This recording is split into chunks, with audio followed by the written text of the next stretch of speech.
while since they've had a salary increase. They're feeling a bit undervalued. They think they're worth more. Maybe there's a new employee on the block and they're being paid a little bit more than you are.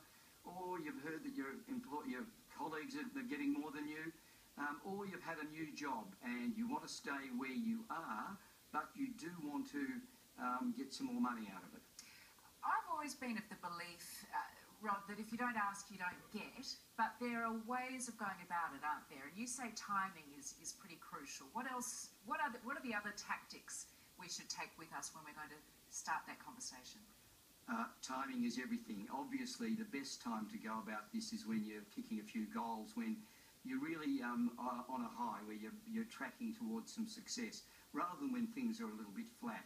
So what you want to do is you want to try and encourage your boss to see that development in you and see that you're actually getting somewhere. So you want them to work with you to try and broker out a new deal for yourself.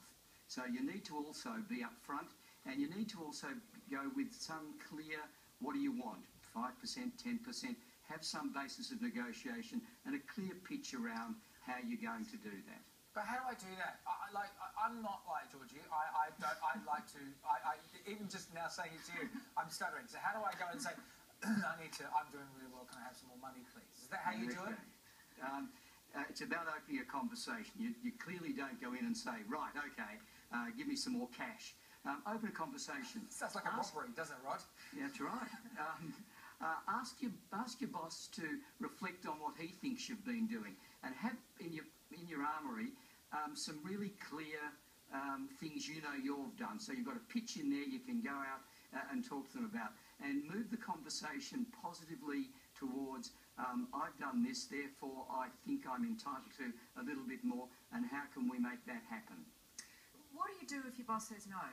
Oh, rely on the fact that it's probably going to be a no, and so you need to be able to move the conversation along by saying something like, okay, over the next 6 months, what do I need to do to achieve this outcome?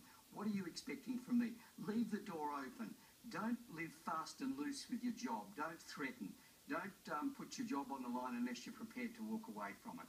I love your suggestion of putting the question back onto them. I know I've done that plenty of times. Ask them, okay, well, what do I need to fulfill to get that pay rise? I think putting the onus on the boss to come up with an answer in that situation is really effective.